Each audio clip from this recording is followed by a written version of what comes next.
how is Kobe in the top 5 of all time? Wait a minute, wait a minute.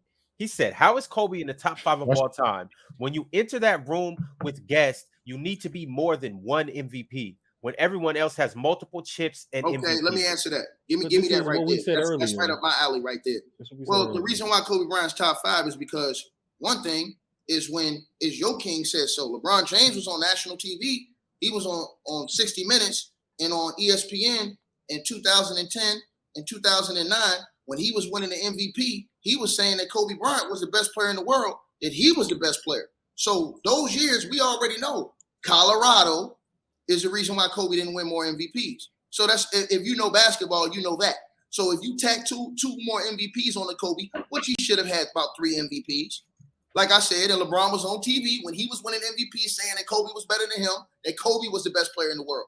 2009, 2010. That's why. And then you put that with the chips, that Kobe went to 3 straight NBA finals after that.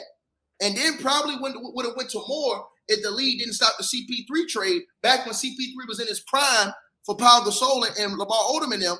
Man, Kobe would have scraped the plate. So we all understand that Kobe Bryant was basically, and that's what Elder said about the voters voting for the MVP. I believe. And remember, if I may, the MVP isn't the best player. So even though Kobe was the best, he wasn't the MVP. So the MVP award is not the only thing that matters.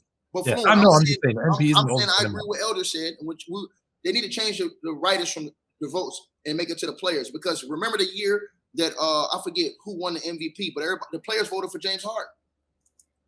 Just go look at the players' votes. Go look at the players' votes for who's the best. Go look at the players voting for who's the greatest of all time.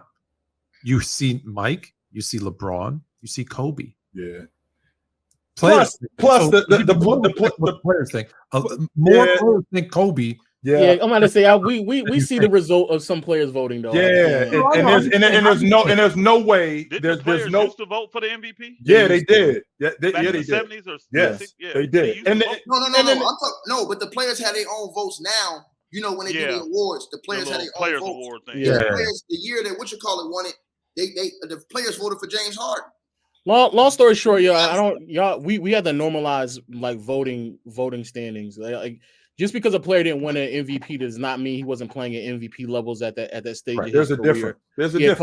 And because we all know that there are going to be certain preferences, standards, biases that may lean one way or another. It does not mean Kobe finishing second in the MVP race in 2009 does not mean that he didn't play at an MVP level. Like that's not what that means. That's Kobe for I want to say 4 or 5 years straight finished top 3 in the MVP race. He was still an MVP caliber player. Shaq also only has 1 MVP. If you genuinely believe he only had 1 year where he's playing MVP caliber, when you have to think beyond just who's winning awards because everybody's going to have biases, including players. Like players are going to have biases as well. Which is why I'm not feeling the players voting because if you think for 1 second that there's some guys that look at LeBron James like F that dude.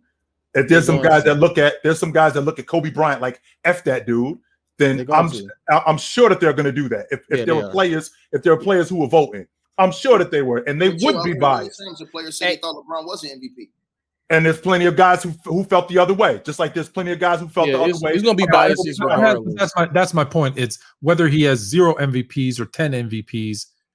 Kobe's still one of the greatest every single year he played. He's the best.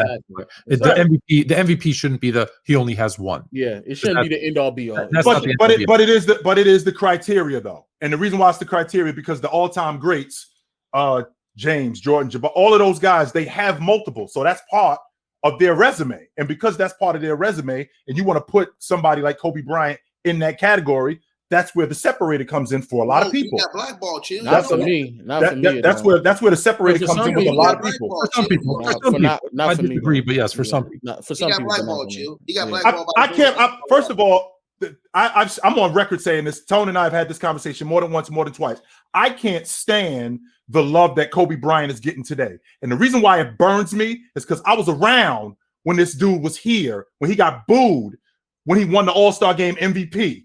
I was around when you guys were screaming at him, talking about what happened in Colorado when we didn't even know what was going on. And you act like you didn't love him. Now all of a sudden he ain't around no more and everybody loves him. That boils my blood because when he was around, it took a while to come around to understand, get fluent. If you felt like that about him, then you should have been showing him that love when he was here because he needed to hear it. He needed that, and it burns me that I have to listen to. You're my favorite player. I love you. It's so many people that in Elder being around my age. It's so many people that I grew up with. I got one of my closest friends who used to refer to Kobe Bryant as fake 23. That's what he used to refer to him as. So it's plenty of people that I grew up around that had to listen to that, and I had to listen to that from people. The logic that I have to listen to, and the love that he gets today, it burns me because if he should have gotten that love when he was here, because he needed to hear that from you guys. He needed that.